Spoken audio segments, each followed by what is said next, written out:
네, 진행하도록 하겠습니다. 네.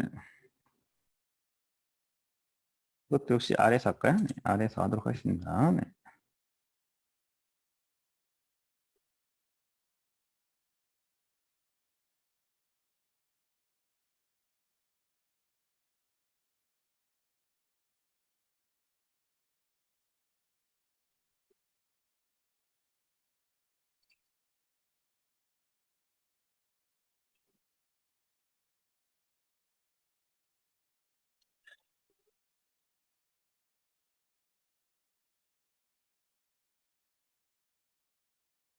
이거는 좀 나중에 하고 이제 시각화를 좀 나가도록 하겠습니다. 그럼 시각화 부분을 좀 진행하도록 하겠습니다. 그럼 시각화에 대한 것은 교재를 또 우리가 해야 됩니다. 그래서 시각화 쪽을 진행하도록 하겠습니다. 네.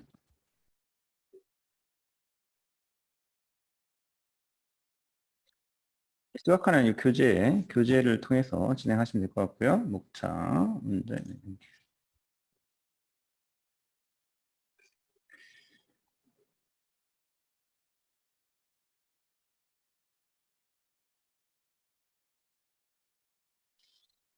네, 다시 진행하겠습니다. 네.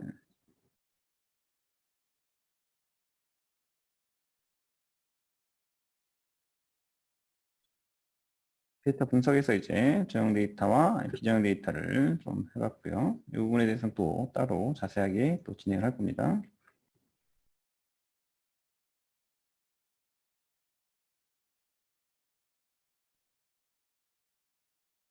ADP에서는 이 시각화 부분이 상당히 중요하기 때문에 시각화를 좀 진행하도록 하겠습니다.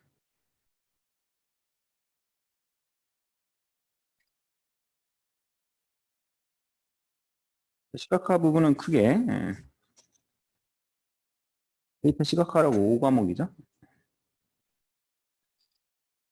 그리고 이게 데이터 이해가 1과목이고요.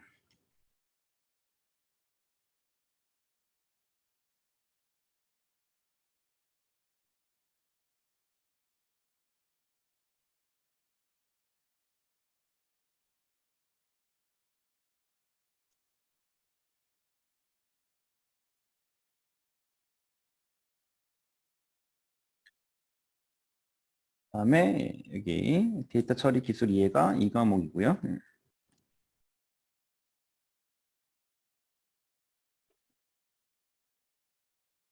데이터 분석 기획이 3과목이고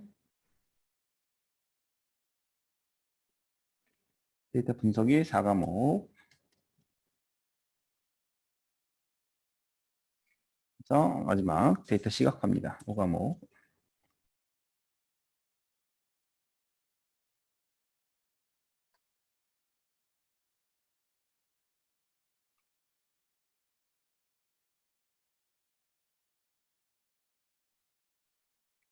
이 데이터 시각화는 크게 또 세 과목으로 나뉩니다. 이 데이터 시각화는 그 자체가 목적이 아니라 결국 데이터로부터 유용한 정보와 인사이트를 얻어내기 위한 과정입니다. 그래서 우리가 세 장에서 이제 각각을 배울 건데 1장에서는 먼저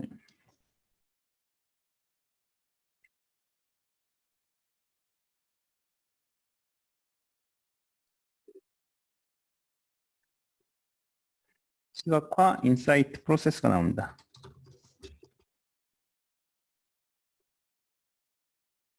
시각화 인사이트 프로세스 안에는 시각화 인사이트 프로세스의 의미가 있고요. 2절에서는 탐색 1단계가 있습니다. 그다음에 분석 2단계, 활용 3단계가 있습니다. 2장은 시각화 디자인이 있고요. 여기에서는 역시 4절이 있고요.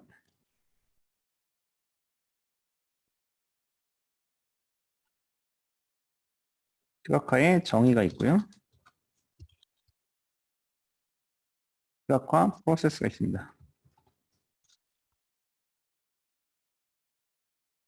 시각화 방법이 있고요. 데이터와 시각화 디자인이 있습니다.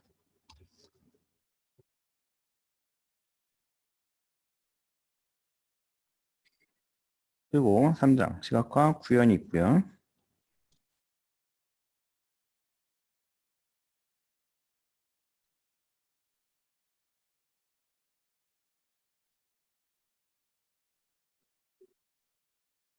여기서는 시각화 구현 개요가 있고요.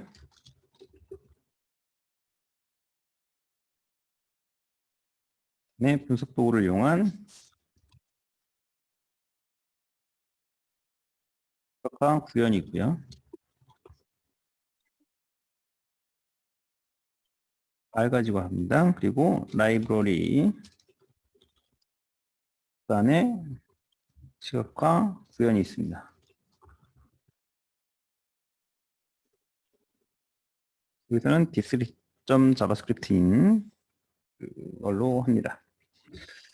먼저 1장에서는 데이터 시각화의 대상이 되고자 하는 데이터 시각화의 대상이자 얻고자 하는 그런 궁극적인 목표인 정보, 또 통찰의 개념을 정리하고 그것을 통찰하기 위해 그 통찰을 얻기 위해서 시각화 데이터 분석 기법을 적용하는 전체 프로세스와 각 프로세스별 구체적인 방법론, 탐색, 분석, 활용 이렇게 각 단계별로 구체적인 방법론을 알아보고 현실적인 고려사항들을 설명할 겁니다. 2장 시각화 디자인에서는 데이터 시각화가 무엇이고 어떻게 이루어지는지를 알아보고 이를 위한 시각화 방법을 소개합니다. 3장에서는 시각화 구현 방법을 알아보고 각 방법에 해당하는 시각화 도구와 특징, 선택 시 고려할 사항을 소개합니다.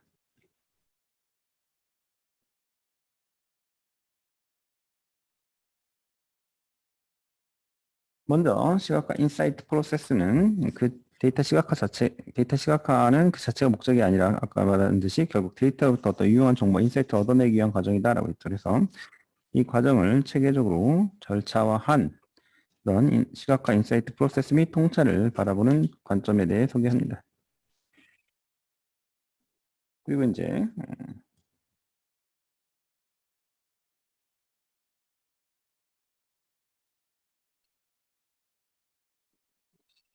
데이터들의 본질을 이해하는 방법과 다양한 시각화 기법 및 탐색 방법을 통해서 구체적으로 관계를 파악하는 방법에 대해 설명하고 선택을 통해 제한한 범위 안에서 구체적인 수치 분석을 해야 하는 경우 고려사항과 이때 활용할 수 있는 시각화 기법을 소개합니다. 그래서 이제 활용 단계에서는 이거를 활용할 때 이용할 수 있는 시각화 기법과 고려사항들을 설명하고 활용을 통해서 통찰을 보다 발전시키고 확장시킴으로써 시각화 인사이트 프로세스의 순환 구조를 만드는 것을 보도록 하겠습니다. 이거를 이제 교재로 보기에는 조금 너무 힘들기 때문에 제가 CS 교재를 또 참조로 올려드리도록 하겠습니다. 문제 풀면서 또 정리하도록 하겠습니다. 네.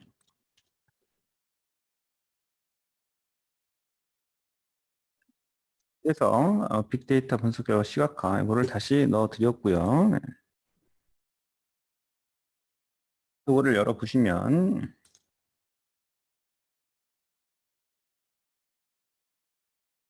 이렇게 시각화에 대한 또 내용이 있습니다. 요거와 문제를 정리하면서 좀 풀어보고 핵심만 좀 정리해서 여기서 저장해 드리도록 하겠습니다. 네.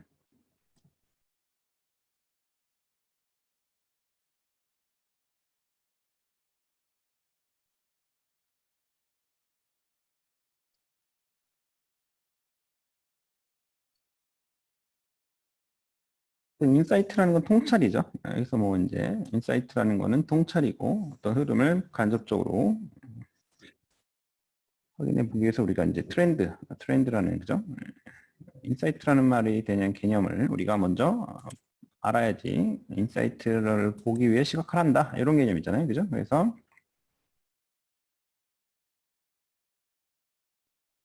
인사이트를 보는 것 중에 제일 이제 쉬운 게 구글 트렌드와 네이버 트렌드를 보는 게 가장 좋다고 저는 생각을 합니다. 그래서 구글 트렌드와 네이버 트렌드 가보시면 현재 어떤 트렌드를 한 방에 볼 수가 있죠. 그죠? 사람들이 많이 검색한 단어를 주로 트렌드로 보기 때문에 이런 단어를 현재 많이 보고 있다라는 거예요. 그죠? 최근 인기 검색어들도 있고요. 올해의 검색어가 이제 있죠. 그죠? 뭐 이런 게 인사이트죠. 그죠? 2020년 인기 검색어를 보면 뭐 코로나가 아무래도 가장 이슈가 됐기 때문에 그런 단어들이 가장 많이 이거 시기별로도 그죠? 그 볼 수가 있죠, 그죠? 사람별로도 볼 수가 있습니다. 이렇게 뭐 그죠? 코로나라고 하면 이제 얼마나 많이 이제 검색이 되는지를 뭐 지난 그죠? 기간을 설정해서도 할 수 있고요. 네.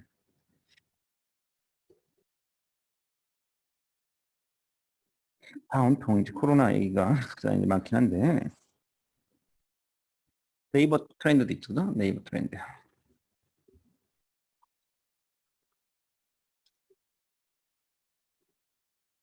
여기서도 이제 볼 수가 있습니다, 그죠?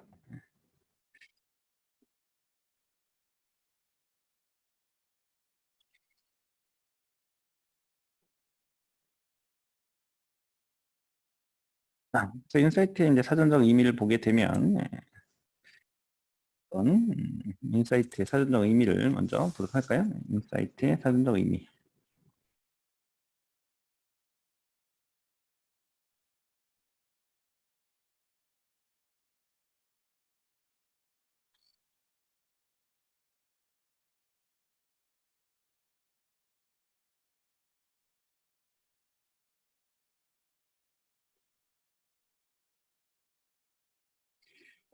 인사이트라는 것은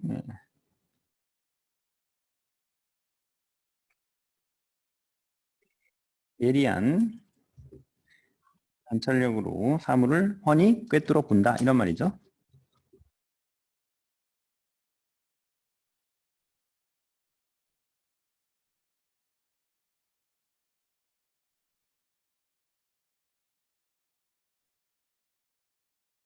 새로운 사태에 직면했을 때 과거의 경험에 의존하지 않고 과제와 관련시켜서 전체 상황을 다시 파악함으로써 과제를 해결하는 것. 문제 해결이나 학습의 한 원리죠. 그죠? 그 통찰과 어떤 1차 통찰이라는 말로 우리가 해석을 하는데요.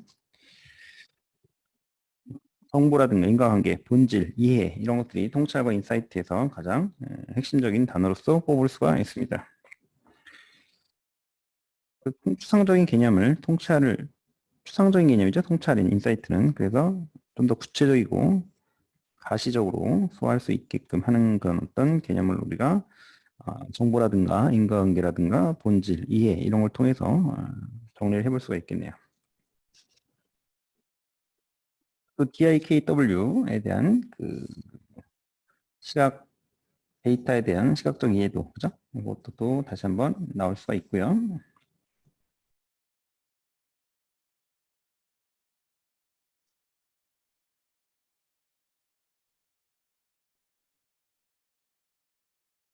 이런 것들도 역시 문제를 풀면서 정리를 좀 해보면 되겠네요. 어떤 의미가 있는지, 어떤 목차가 있는지만 쭉 정리해 보도록 하겠습니다. 시각과 인사이트에서 중요한 게 이제 인사이트가 무엇인가 이런 게 있어요. 인사이트에 대한 무엇인가 이런 것들 개념을 먼저 이해하시면 되고요. 인사이트의 정의를 먼저 좀 정리하시면 되고요. 시각화와 인사이트 부분에서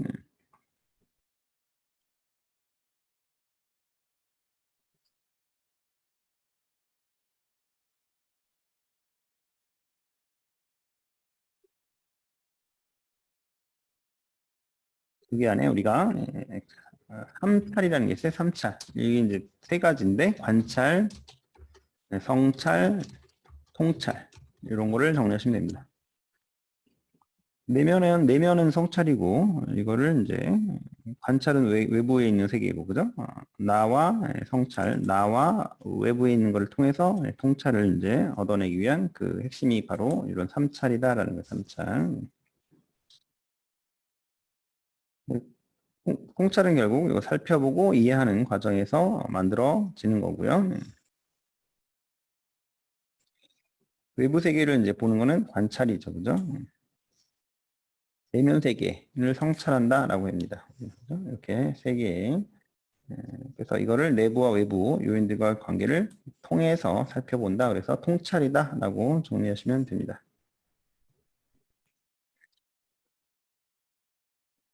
그래서 이걸 또 역시 탐색하고 분석하고 활용하는 과정은 뭐 하죠. 이제 탐색을 가보도록 할까요? 사용 가능한 데이터를 확인해야 되고 일단 사용 가능한 데이터 확인. 데이터를 명세화해야 되죠, 그죠? 차원과 측정 값을 보고 거기에는 이제 데이터 명세화를 해야 됩니다. 데이터 명세화 한다는 얘기는 차원과 측정 값을 본다는 얘기죠.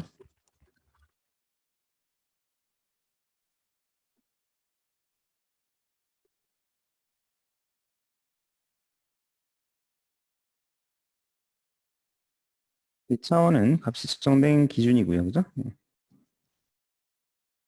하나의 차원만 있으면 1차원, 두 개 이상의 차원을 갖고 있으면 우리가 다차원 데이터다라고 하죠, 그죠? 네.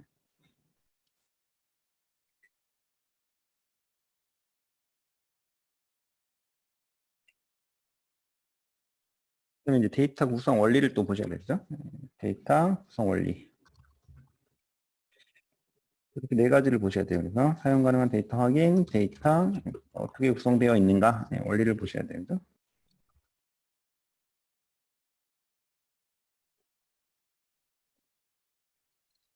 첫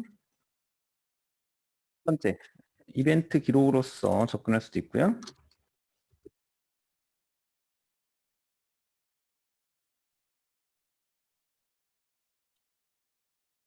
텍스트 지향 관점에서도 접근할 수가 있습니다.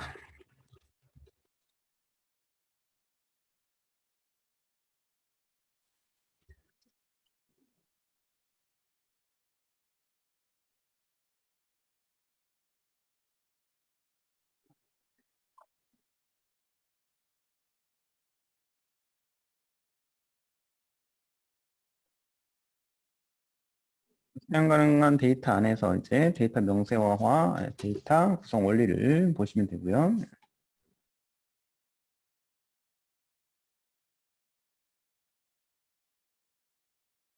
이렇게 가야겠네요. 그죠? 이렇게.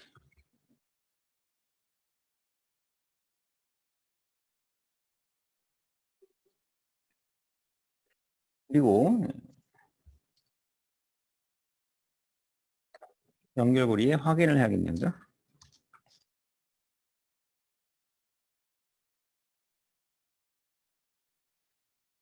공통 요소를 찾아야 되고 공통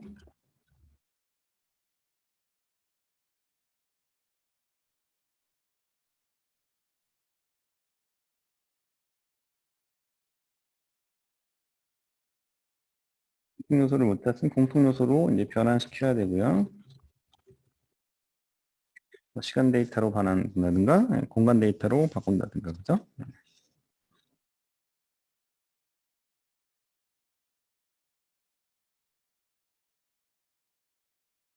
그다음에 탐색을 어디까지 할지 탐색 범위를 설정해야 됩니다.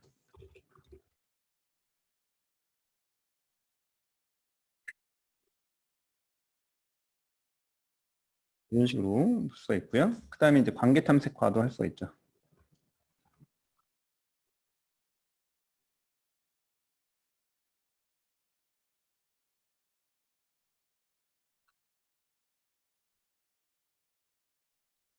관계 탐색은 이제 이상값 처리한다든가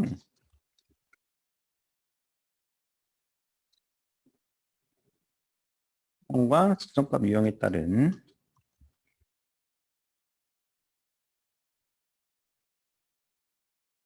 관계 파악 시각화를 해야 되죠.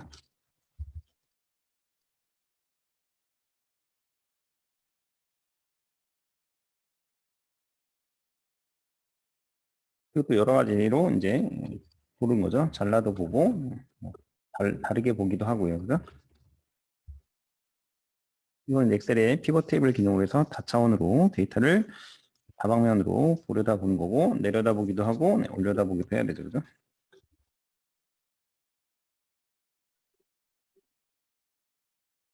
그래서 드릴 아웃, 드릴 다운, 내려다 보기를 드릴 다운이라고 그러고 올려다 보기를 리버스 드릴 다운이다라고 그래요. 데이터가 계층형 구조일 때, 그죠? 또는 계층형 구조가 없더라 하더라도 데이터 형태에 따라 묶는 작업을 통해서 해당 구조를 만들어낼 수 있는 거죠. 이렇게 이런 데이터를 접근하는 방법 중이 바로 드릴 다운과 드릴 다운, 리버스 드릴 다운입니다. 드릴 업이라고도 하고요. 네. 줌인, 줌아웃으로 부르기도 합니다.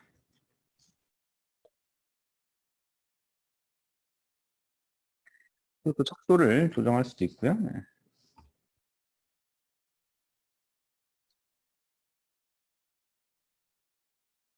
이런 작업들을 할 수가 있는 게 바로 탐색입니다. 분석에서는 이제 분석 대상에 구체화를 해야 되고요.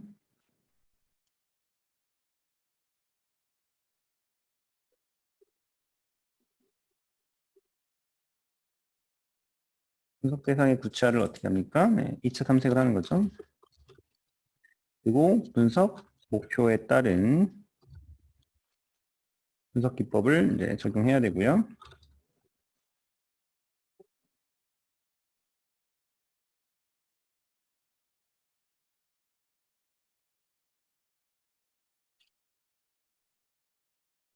다음에 이제 분석과 시각화 도구를 보면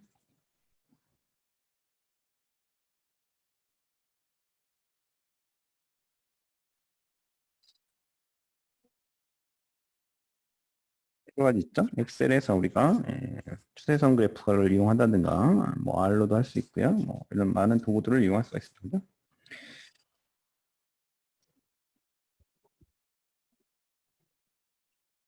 그다음에 이제 지표 설정과 분석을 할 수도 있습니다. 지표 설정과 분석.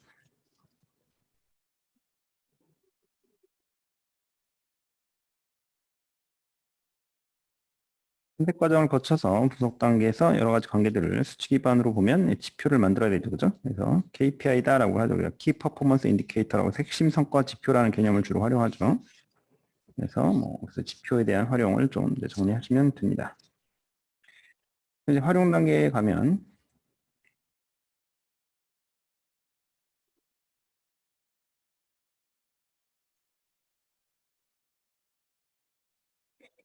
내부에서 적용할지, 외부에 대한 설명, 설득 이런 걸 할지를 적용하셔야 돼요.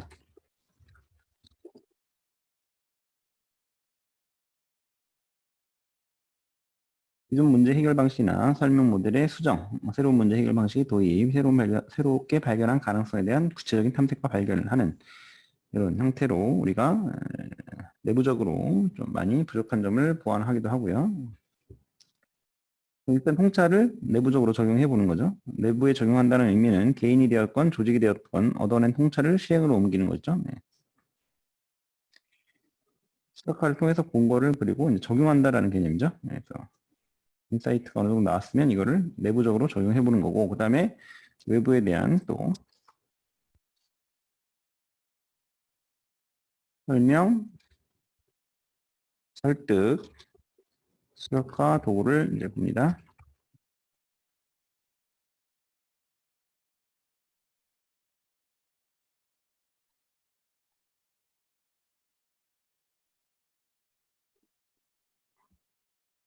그 통찰을 내부에 적용하는 과정의 상당 부분은 외부와의 커뮤니케이션을 필요로 하죠. 그죠?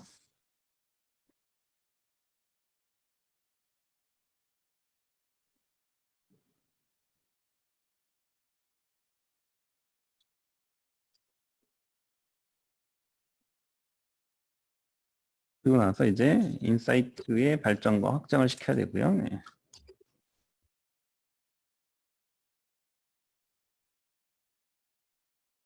이거는 이제 발전이죠. 탑다운 방식이 있고 이제 버텀업 방식이 있습니다. 그죠? 그리고 뭐 이것도 역시 2차로 잘라보기도 하고 다르게 보기도 하고 내려다 보기도 하고 올려다 보기도 해서 그리고 실시간으로 보기도 하고 뭐 비실시간으로 보기도 해서 지표를 또 운영할 수도 있고요. 추가 데이터에 대한 필요성과 시각화의 오류를 또 찾아내야 되고요. 또 사람의 문제일 수도 있기 때문에 한번 사람도 눈여겨봐야 된다라는 겁니다. 이걸 한번 정리를 해보면 인사이트는 통찰이기 때문에 데이터 정보 시식 사람을 이해하고 그들 사이의 관계를 파악해서 지혜를 도출하는 일련의 과정과 결과물이다라는 거고, 인사이트는 무에서 창조되거나 추상적인 것만이 아니고 구체적이고 실체를 갖고 있는 현상들에 기반을 두기 때문에 시각화에 도움을 받아서 도출할 수 있다. 이런 겁니다. 이 도출 절차가 시각화 인사이트 프로세스고 탐색, 분석, 활용의 순환 구조를 갖습니다. 탐색, 분석, 활용의 순환 구조를 갖는다라는 거죠. 이렇게 정리하시면 되겠네요. 일단 탐색은 가장 먼저 해야 할 것은 차원이라는 측정값 기반의 데이터 명세화입니다. 그죠? 그리고 구성 원리를 이해하기 위해서 사용 가능한 데이터를 정확하게 이해하는 게 중요하고 이후 데이터 안에서 연결고리를 찾고 그죠? 연결고리를 찾고 탐색 범위를 설정해야 되는 거죠. 이렇게 준비가 되면 여러 가지 시각화 기법들을 여러 다양한 방법으로 그죠? 이렇게 발라보고 달리보고 내려다보고 올려다봐서 척도 조정을 한다든가 데이터 안에서 관계를 찾아내야 됩니다. 분석 단계는 1차적으로 찾아낸 관계들을 좀 더 구체적이고 수치적으로 살펴보면서 의미 있는 관계를 수치적인 모델이나 특정 값으로 표현하는 과정이죠. 관계 탐색만으로도 인사이트를 추출할 수 있지만 2차 탐색 및 지표의 생성과 활용을 기반으로 해서 수치 분석을 할 필요도 있습니다. 분석 목표에 따라서 적절한 통계적 기법들을 활용해서 활용해야 하며 상당수도 인터랙티브 그래프 알죠? 상호작용하는 그래프, 인터랙티브 그래프 같은 시각화 도구를 통해서 보다 쉽게 활용할 수가 있습니다. 활용 단계에서는 여러 가지 형태로 활용해 볼 수 있고 활용하는 과정에서 연결된 새로운 통찰을 찾아내거나 기존 통찰의 부족한 점을 보완할 수 있습니다. 통찰을 활용하는 과정에서 설명 및 설득을 하는 상황이 종종 발생하는데 이때도 인포그래픽 같은 시각화 도구를 이용해서 하는 것이 효과적입니다. 그래서 인사이트를 발전시키고 확장시키기 위해서는 여러 가지 현실적인 부분들을 고려해야 하는데 특히 새로운 가치와 통찰은 서로 다른 것들을 연결하는 것에서 태어난다는 것을 주목해야 되는 것인가 결국 사람의 문제다라는 거죠. 네. 요거에 관련된 문제를 좀 풀어보면서 정리를 해보도록 하겠습니다.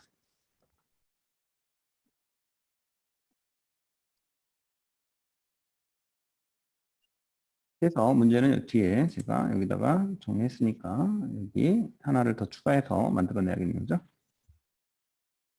5과목 데이터 시각화.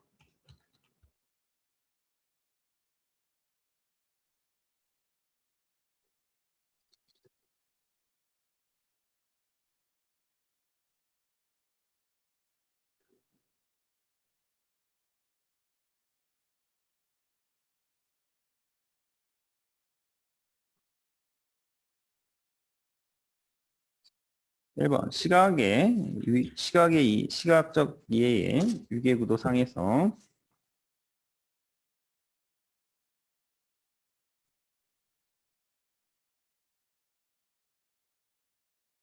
인간의 경험이 본격적으로 개입되는 단계.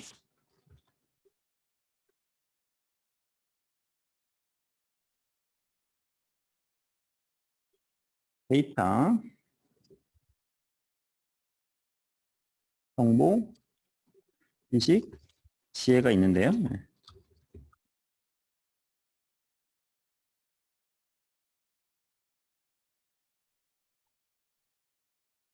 그 맥킨들레스의 시각적 이해 위계도에서 지식은 단편적인 조각 정보들을 조직화할 때 발생한다고 합니다. 그러니까 지식은 단편적인 정보들을 조직화할 때, 그러니까 지식 단계네요, 그죠? 그러니까 지식 조직화 작업은 결국 사람이 하기 때문에 이때부터 인간의 경험이 본격적으로 개입이 됩니다. 그래서 지식 단계입니다. 지식.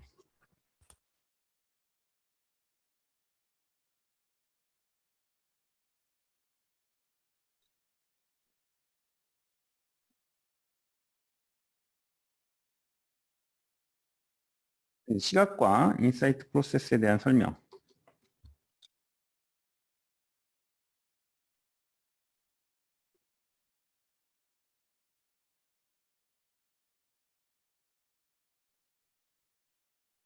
중 틀린 것. 기기를 한번 찾아보도록 하겠습니다.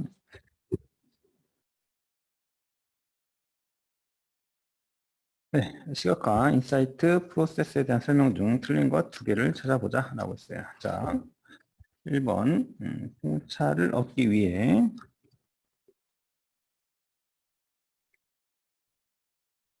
살펴봐야 할 대상. 대상은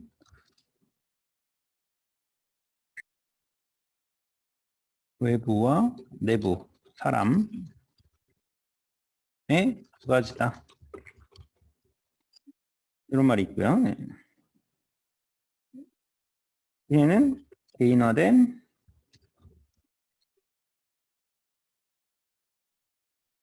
지식이다. 이런 말이 있고요. 그 다음에 분석 단계에서는 그래프를 이용하지 않고, 여기 좀 말이 잘못됐네요. 일단 수치 분석 기법을 이용한다. 기법을 사용한다. 이건 잘못됐죠. 그죠? 분석 단계에서도 그래프를 이용할 수가 있는 거죠. 확실하게 틀렸고, 그죠? 그 다음에 통찰의 활용에는 프레젠테이션도 포함된다. 그죠? 활용이니까. 외부에다가 이제 설명을 하는 거니까. 이제 둘 중에 하나가 틀린 건데요. 지혜는 개인화된 지식은 맞는 거 맞고요. 통찰을 얻기 위해서 내부와 외부, 그죠? 근데 하나가 더 있죠. 그 사이를 연결하는 고리, 아까 3찰이라고 그래갖고 통찰이 있어야 되죠, 그죠? 내부는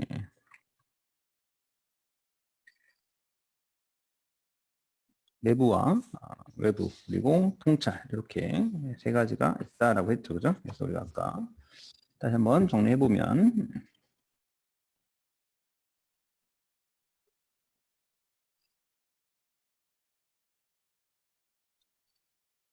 3찰, 관찰, 외부를 관찰해야 되고 내부는 성찰해야 되고 그 두 개를 꿰뚫는 통찰, 안쪽과 바깥쪽, 그죠? 통찰을 해야 된다 이런 개념이니까 통찰이 빠졌네요. 그래서 이게 정답이 됩니다. 두 가지만 아니라 세 가지죠. 1번과 3번이 정답이 되겠네요.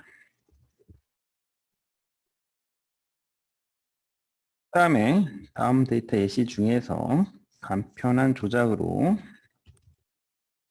대칭형 구조를 만들 수 없는 것 뭘까? 대칭형 구조를 만들 수 없는 것 한번 보도록 하겠습니다. 경위도 이거 대칭형 구조 만들 수 있죠? 연월일 만들 수 있죠? 행정구역 데이터도 역시 대칭형이 되죠? 그죠? 나라, 그죠? 도시 이런 식으로. 일반 텍스트 데이터는 그죠? 대칭형 데이터를 만들기가 좀 힘들죠? 그래서 4번이 되겠네요. 그죠?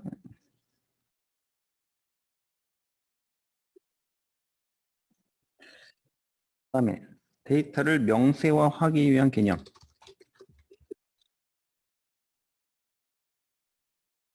개념과 관계가 없는 것.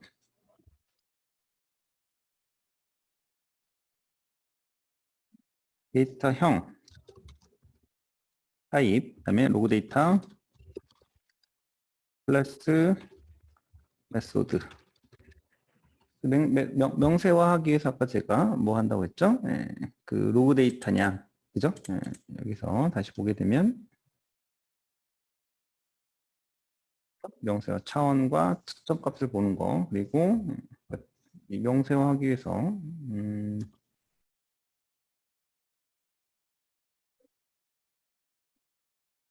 로그 데이터는 당연히 명세화하기 위한 어떤 그런 그죠? 기본이죠. 데이터를 시간별로 정리해야 되니까 그죠? 그리고 잠시만요. 제가 조금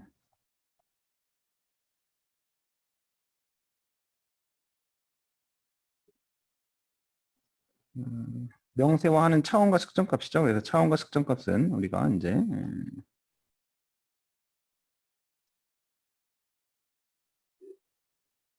데이터를 클래스 개념과 메소드, 그러니까 객체 지향 관점에서 바라볼 거냐, 이벤트 기록으로서 접근할 거냐, 이런 게 구성 원리고요. 그죠? 데이터를 명세화하기 위한 개념에는 일단 차원과 측정값이 있는데요. 데이터 타입은 이제 명세화하기 위해서 필요하죠. 그죠? 타입에 따라서 이렇게 나뉘니까. 그리고 그 타입에 따라서 틀을 짜야 되니까 클래스가 있어야 되고, 클래스에 대한 이제 메소드가 있는 거죠. 이런 개념은 다 들어가야 되네요. 그죠? 그래서 데이터형과 로그 데이터 데이터형과 클래스, 메서드 이런 거는 다 들어가야 될 것 같아요. 그죠? 명세화한다는 얘기가 그 세부적으로 이제 데이터를 이제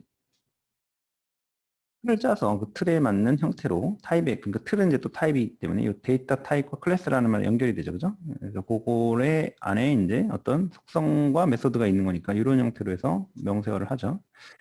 우리가 이제 자바에서 해보셨던 분은 설계도를 만들듯이 그 데이터의 그 위계도를 만듭니다.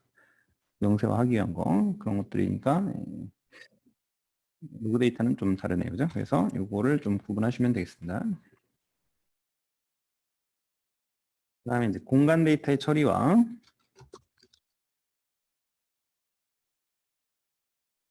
직접적인 관계가 없는 것 두 개를 찾아보도록 하겠습니다.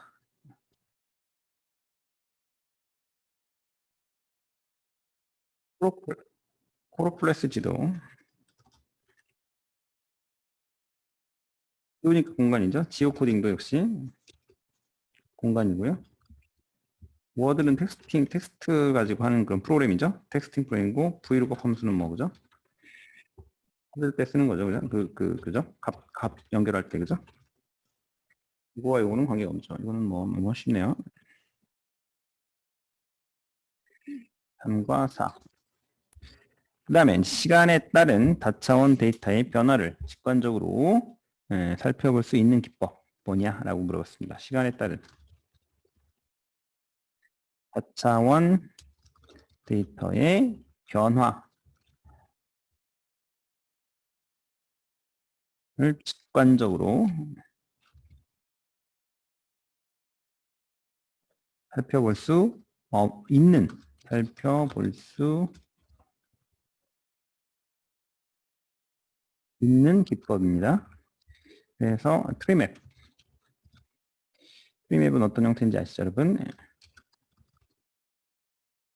하나씩 잘 보도록 모션 차트, 그다음에 삼포도, 그다음에 피벗 테이블.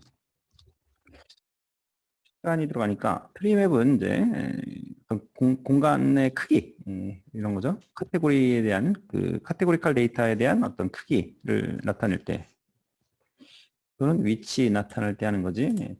시간하고는 관련이 없죠. 이런 거죠. 이런 거기 때문에 공간이죠.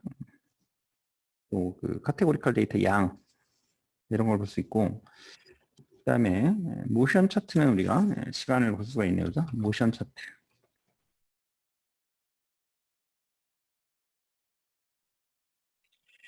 모션 차트가 이런 거니까, 그죠? 시간에 따라서 이동하는 경로라든가 이런 거를 볼 수가 있는 게 모션 차트니까. 이거네요, 그죠? 모션 차트. 컴포도는 이제 두 변수의 관계고, 피벗 테이블은 데이터를 다차원, 여러 형태로 다방면으로 보는 게 피벗 테이블이니까 2번이 정답이네요, 그죠? 결과에 영향을 미치는 요인들 사이에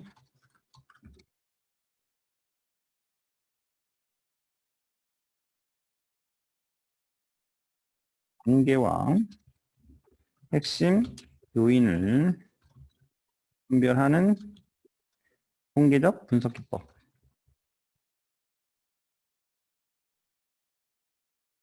두 가지 요인 분석이 있고요. 그다음에 상관 분석 있고 판별 분석 있고 정보 분석이 있는데요.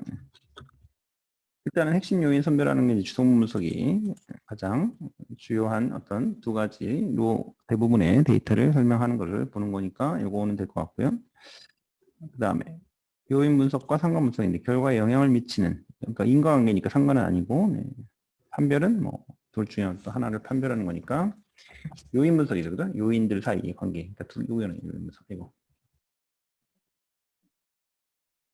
인과관계까지는 아닙니다. 상관만 보는 거고요. 판별 분석은 두 개 이상의 변수들 선형, 비선형 인과관계 형태와 강도를 추출할 때 사용하는 거고요. 종속적으로 움직이는 두 개 이상의 변수입니다. 핵심 요인을 선별하는 것은 주성분 분석과 요인 분석입니다. 그래서 1번과 4번입니다. 그다음에 분석 및 지표에 대한 설명으로 분석 및 지표에 대한 설명으로 만능 2개.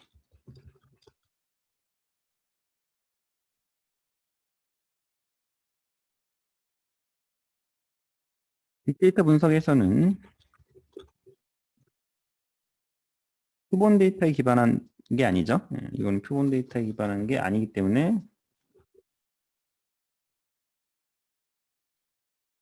모수 전체를 하는 거죠. 그래서 기반한 분석 모델링이 중요하다라는 말은 틀린 것 같아요. 그죠? 틀렸고요. 그다음에 결정계수, R스퀘어 값이죠. 결정계수는 모델의 설명력을 의미하는 맞죠?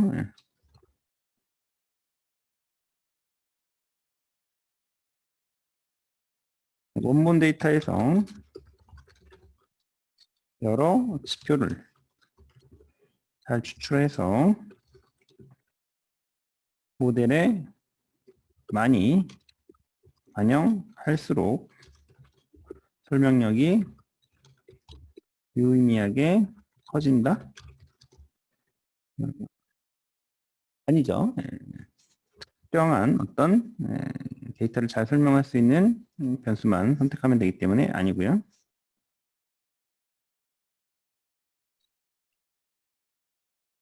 또한의 설명력에 대한 효과는 요인 분석을 통해 확인해 볼 수 있다. 맞네요. 그죠? 그래서 요거와 이게 정답입니다.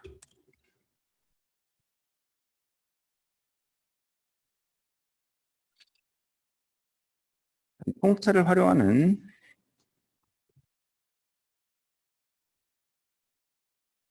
방법들 중 성격이 다른 것.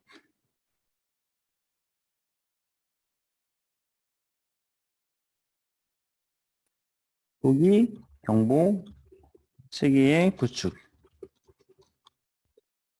설명력을 강화하는 변인의 추가, 설명과 설득을 위한 스토리텔링 콘텐츠 제작, 기존 모델에 대한 전면적인 재검토 이렇게 있는데요. 여기서 정답은 3번인데 다른 세 개는 요거 조기 정보 체계 구축과 설명을 과환한 변이의 추가, 기존 모델에 대한 전면적 재검토. 요거는 통찰을 내부적으로 활용하는 거죠. 내부적으로 활용하는 거고 스토리텔링 콘텐츠는 외부적으로 그죠? 자기 자신이 아닌 외부적으로 보여주기 해야 되니까 이야기식으로 요거는 내부고요. 내부에서 보는 거고 이건 외부에 대한 거죠. 그래서 3번이 정답입니다.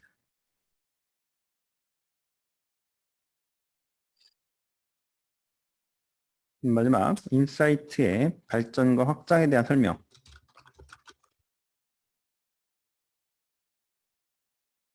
틀린 것. 범위와 관점이 잘 정해지지 않았을 때는 바텀업 방식의 접근이 탑다운보다 낫다. 맞죠? 밑에서부터 바텀 올라가는 게 그죠? 잘 모르니까 그죠? 그다음 인사이트는 결국은 사람의 문제로 기울된다. 맞죠? 네. 지표의 단점은 지표만 보다 보면 지표의 변화에 영향을 미치는 요인을 쉽게 찾을 수 없다. 맞죠? 빅데이터 환경에서는 실시간으로 복잡한 분석을 하는 것이 바람직하다? 아니죠. 그죠? 복잡한 분석보다는 간단하게 분석은 이제 간단할수록 좋죠. 그죠? 복잡한 분석은 바람직하지 않습니다. 4번이 정답이고요. 좀 쉬었다가 이제 제 2장 시각화 디자인에 대해서 하도록 하겠습니다. 네.